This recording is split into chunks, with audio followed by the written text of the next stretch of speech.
वंदनीय गुरुजन, आदरणीय पालक व माझ्या बालमित्रांनो, आज महाराष्ट्र दिन.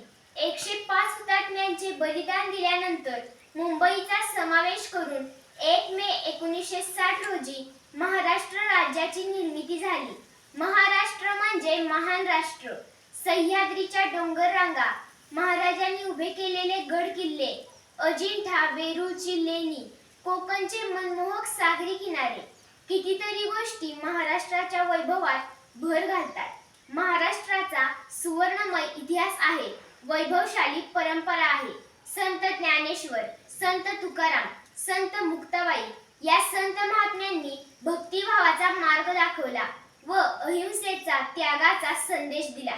गुण्या गोविंदाने नांदणाऱ्या या प्रदेशावर आक्रमण केलेल्या अफजल खान, औरंगजेब यांची कबर ज्या भूमीत खोदली गेली त्या छत्रपती शिवाजी महाराजांची कर्मभूमी म्हणजे महाराष्ट्र.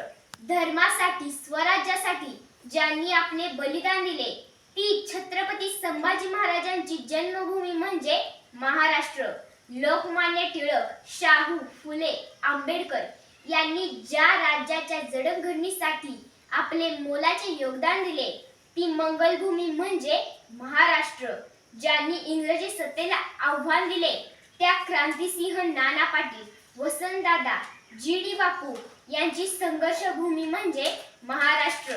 कवी कुसुमाग्रज, ग.दी. माडगूळकर, संत बहिणाबाई यांनी ज्या मातीचे गुणगान गायले होते तोच हा महाराष्ट्र.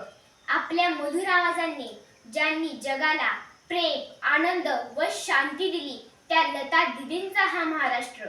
खाशाबा जाधव, सुनील गावस्कर, सचिन तेंडुलकर या दिग्गज क्रीडापटूंचा हा महाराष्ट्र. रायगड, सिंहगड, प्रतापगड, पन्हाळा आजही शिवरायांच्या व मावळ्यांच्या पराक्रमाची साक्ष देत उभे आहेत. ती पावनभूमी म्हणजे महाराष्ट्र. लाखो भाविकांचे श्रद्धास्थान पंढरपूर, तुळजापूर ज्या भूमीत येतात ती पवित्र भूमी म्हणजे महाराष्ट्र.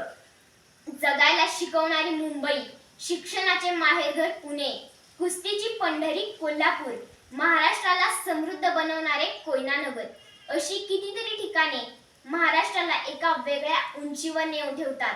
ज्वारी बाजरी पासून ते हापूस आंब्यापर्यंत घेतली जाणारी पिके महाराष्ट्राच्या मातीचे महत्त्व पटवून देतात. मराठी माणसाबद्दल मोजक्या शब्दात सांगायचे झाले तर पाहुणचार करावा तर मराठी माणसाने आणि शत्रूचा समाचार घ्यावा तर मराठा बटालियनने.